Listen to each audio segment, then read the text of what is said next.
special guests, the Smothers Brothers. The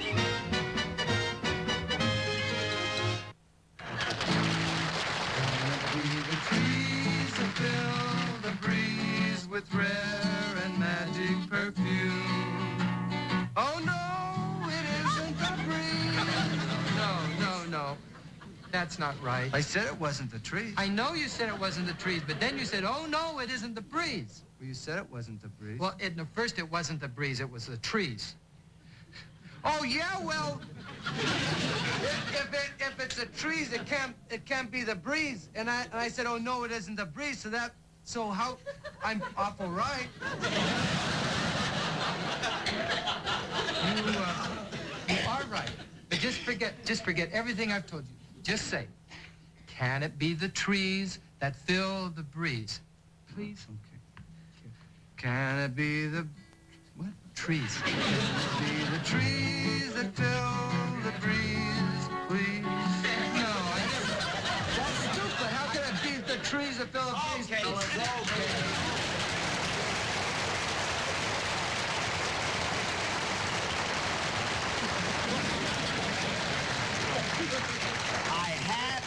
I thought I had a good idea, and it didn't work. So if you'll leave now, I'll introduce you later. Huh? Don't you want to try it again? No. You tried it once. Well, I'll introduce you, and you'll do something later, huh? I told you didn't know.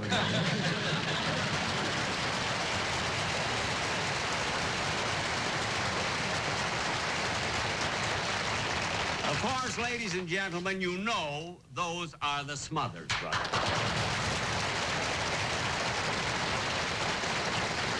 You know, the reason I had them out here at the opening is I thought for a change, it would be kind of nice to have someone else do my theme song instead of that orchestra of mine.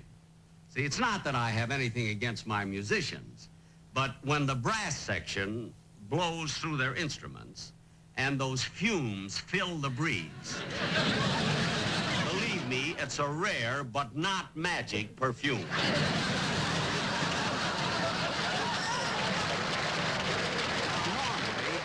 Trouble like that at the opening of a show would upset me, but not anymore. I feel that these things really aren't too important. You know, I found out that the only important thing in life is your health. Yes, sir, that's the important thing. But fortunately, I don't get sick very often because I keep myself in real good condition, you know, physical condition. And the way I do that is by getting plenty of exercise. Every morning, I used to get up at 7 o'clock and turn on my TV set, see, and do all those exercises they show you on television. But after about 8 weeks, I had to stop it. You see, I found out that those exercises were for women, and my whole shape was changing.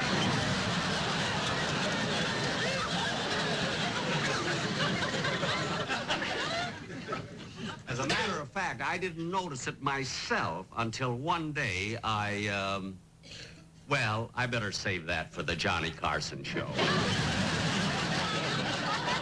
And now, ladies and gentlemen, getting on with the show, I'd like to bring on my guests, two very fine entertainers, the Smothers Brothers.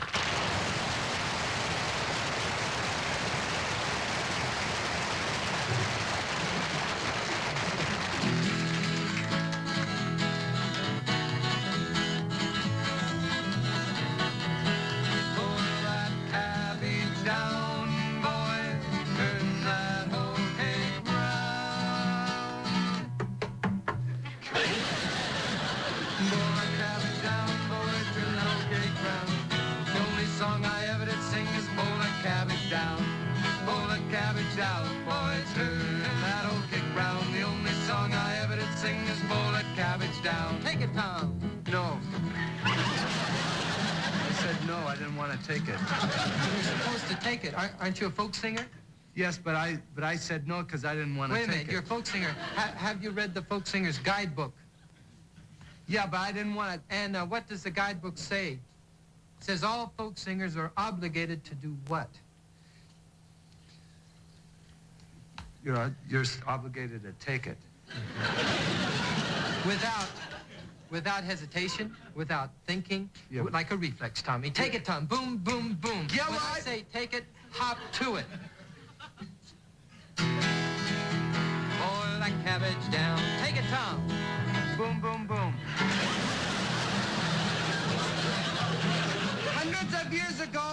the railroad, start in America. Rugged men of yesteryear went out in the wilderness with vision in their eyes and big 9-pound hammers in their hands. Went out in the wilderness to build the great spider web of steel rails, the transcontinental railroad to span our country as these men went out in the wilderness and toiled and inched their way across the vast bosom of America. Thought throw a little sex in the show. But this wasn't just a fun job.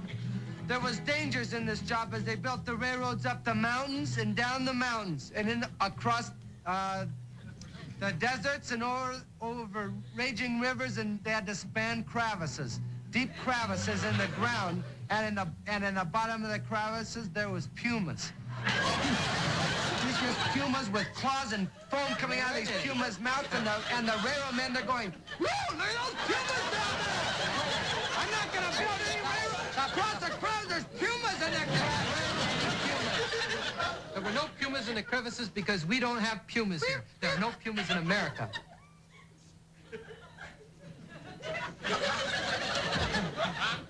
Well, maybe some came over to visit. They don't visit.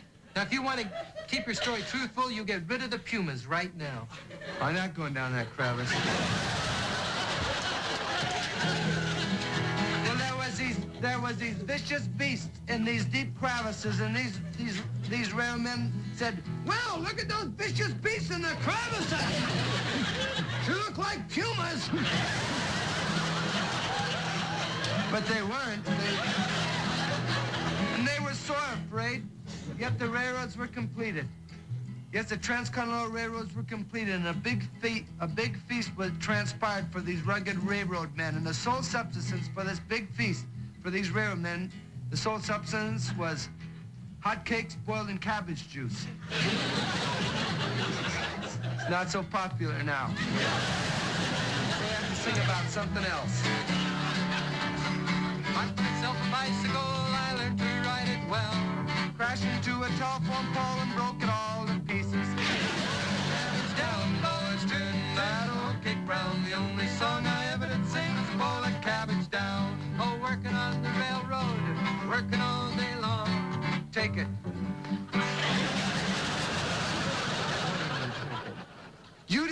Have you ever read the Folk Singer's Manual?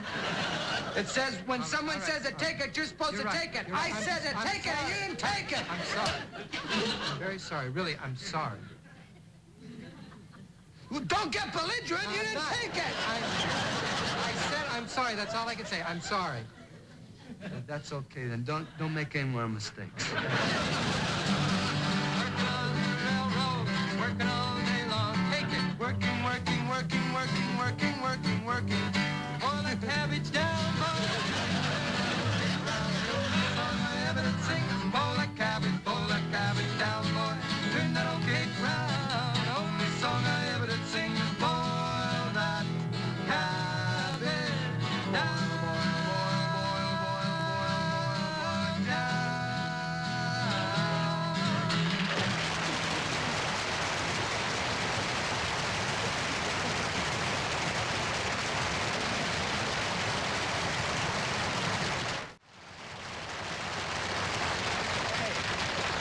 You know, fellas, that was very, very good. Thank you.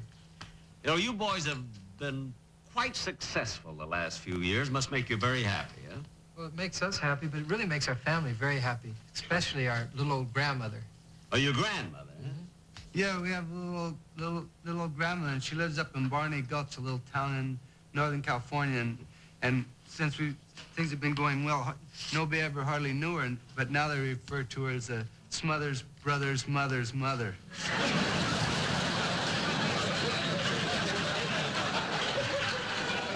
No. Yes, she has a mailbox this long. Oh, all right. Well, fellas, tell me something about yourself. Where did you go to school? Well, we went to high school down here in Redondo Beach, California, and then we both went to college. Oh, you went to college, both of you. What'd you study? Well, I was studying business administration, and Tommy was studying medicine.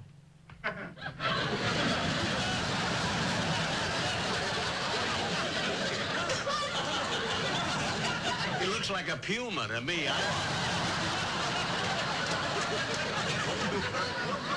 Tommy, you were studying medicine? Yeah, I was going to be a brain surgeon.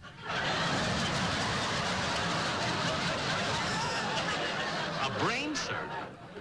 Yeah, I couldn't be a puma. There's no puma.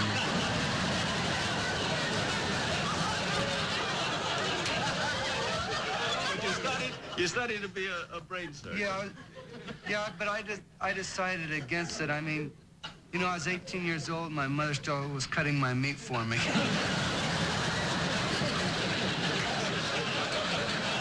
Well, I can see where that might lessen your confidence. I was pretty good with a fork, but a knife, I was lousy. Well, tell me, how did you kids happen to get into show business? You know, we were watching television, a program, and there was this guy that came out, and he didn't do anything. He just kind of stood around, and he stared at the audience. Tommy. He did, too. He just went out, and he stood out there, and he kind of stared at the audience. He didn't do anything. Well, the way I figured, if he could go out there and stand around and do nothing, I figured we could maybe do Tommy. something.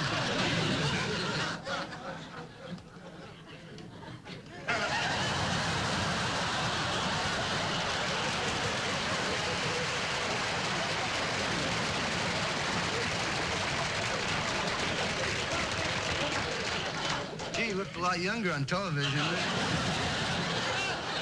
He doesn't know what we're talking about. I do, too. And that was years ago. Anyway, I'm glad I was responsible for you going into show business. Now, I know you're going to do another number, so what's it going to be? How does he know we're going to do another No. number? When he pays, he knows. Yeah, well, you better pay us plenty, because brain surgeons don't work cheap. I know. Now, just do your number.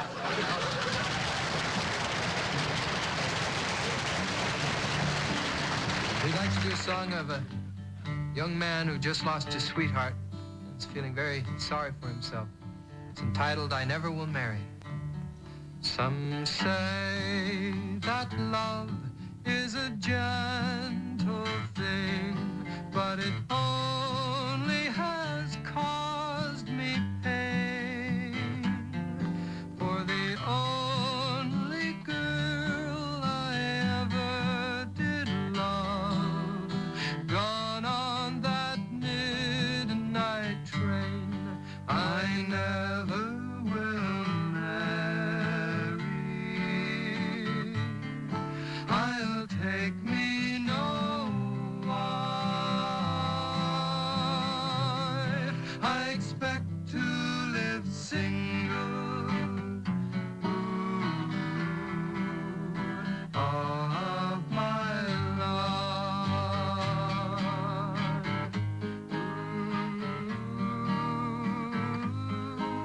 When I was very young, I remember there was a little girl that lived down the street from me. And we always used to say that when we grew up, we'd be married. And it was sort of a childish thing and a puppy love.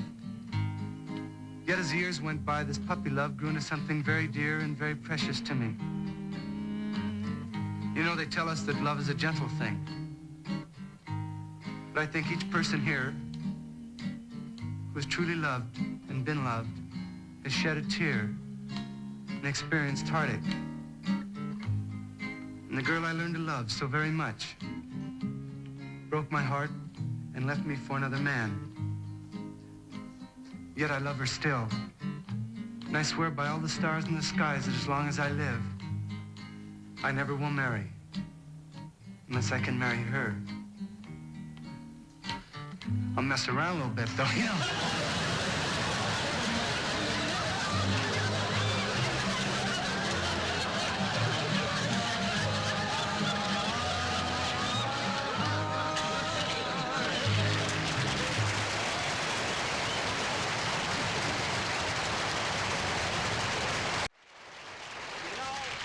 There's something about those boys that's very familiar. They remind me of a couple of fellas I met when I was in London in 1944. It was during the war, and I was over in Europe entertaining the servicemen. See? And while I was there, I also did a few shows at the London Palladium. Well, one night, the enemy planes came over and put on one of the most devastating air raids of the entire war. I'll never forget it.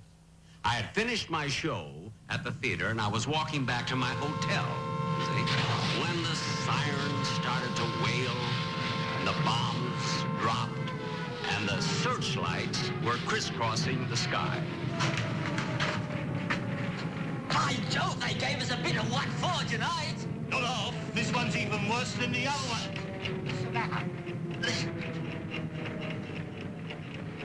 Do you hear something? Cool another duck. Sounds like we've got a real-life bomber out here. Blimey, that's a big one. I ought to go and get the bomb diffusing squad. Oh, there's a bloke under here. I better hurry. Hold on.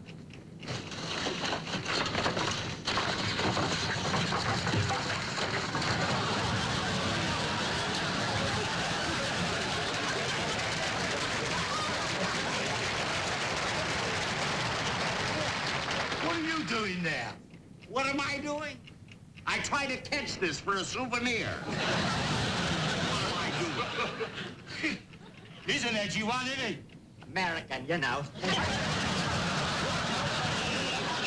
Hey, pull this off of me, will you please? Hold it. Can you hear it ticking? The slightest little jolt will sound the whole thing off. You mean? Let me put it this way, Governor. If you sneeze, you'll never hear the gesundheit. All right, clear the area. Clear the area. Everybody out. Clear the area.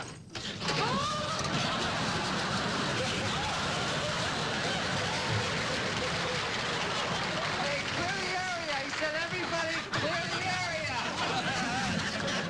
For heaven's sake, can't you see I'm trapped under here? For heaven's sakes, can't you see he's trapped under there? Get started. Take this thing off. Tommy, go ahead and get started. Not until he closes his eyes. Why should I close my eyes? I don't like anybody looking over my shoulder while I'm working. If I make a little mistake, you'll go blabbing it around to everybody. If you make a mistake, I won't tell anybody, believe me. Not even the guy who picks up my lips. Okay, in that case, you can watch. Well, thank you. Now, first, we've got to locate the exact area of the mechanism. First, we've got to locate the exact area of the mechanism. Yeah, I heard of it. All right, Tommy, you get looking on that end. I'll look on this end. It's getting louder. It's getting louder. That sounds hollow. It's a Tommy. It's talking to me. Tommy? Hey, the bomb's talking to me. It even knows my name. It said Tommy. I never knew a bomb before. I knew a bullet once. Really, fellas, please. Now, let's get this cover off.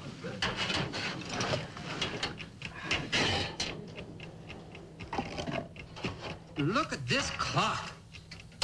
What a beautiful mechanism. That's an XK-41. That's a Swiss movement. No, the XK-41 happens to be a German movement. It's a Swiss movement. It's a German movement. XK-41's German. It's a Swiss It movement. is not. Who cares? Stop talking and work. It's always the fellas who are just lying around there that keep rushing you. Why wouldn't I rush you? I don't even think you fellas know what you're doing. Will you too? I just defused the bomb just a little while ago, right over there.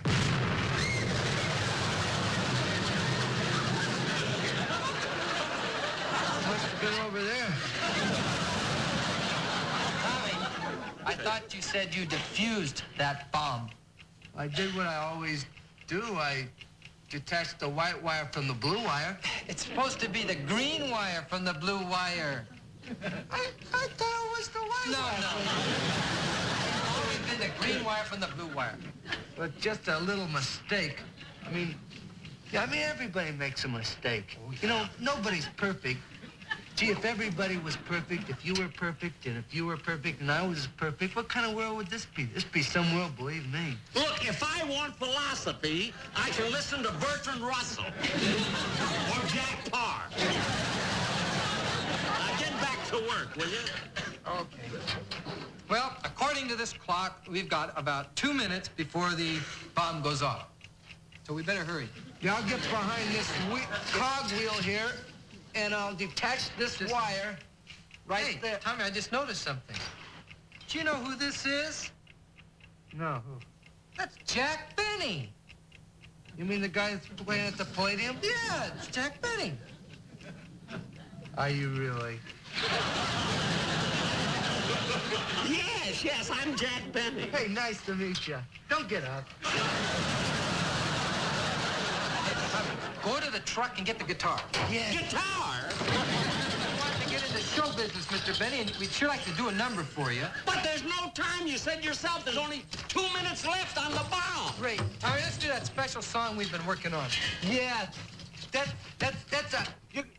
We've only got 2 minutes. That's all right. The song takes a minute. kind of a funny number. If you feel like laughing, go right ahead. No. Look at boys. Oh, what tempo? Jimmy Crack Corn, I don't care. No. Jimmy Crack Corn, I don't care. Jimmy Crack Corn, I don't care. Hey, wait a minute. That's not the way it goes. I don't care. How'd you like that one? Fine. How about an encore? Never mind the encore. We've only got a few seconds You left. didn't get it. Let's do it again. Fella!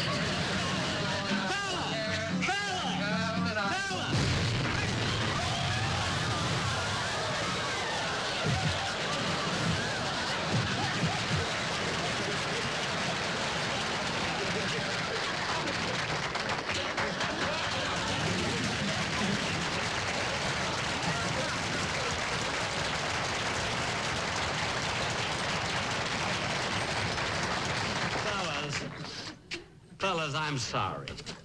If I told my producer once, I told him 1,000 times. When we do a sketch, don't use a real bomb.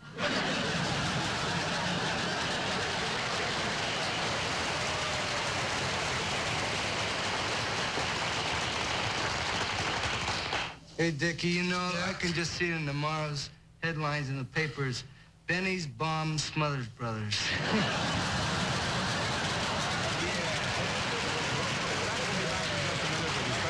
The Smothers Brothers.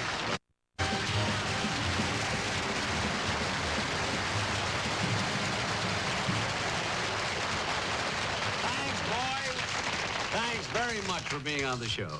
Yeah, this, you know, this is one of the dirtiest shows I've ever been on.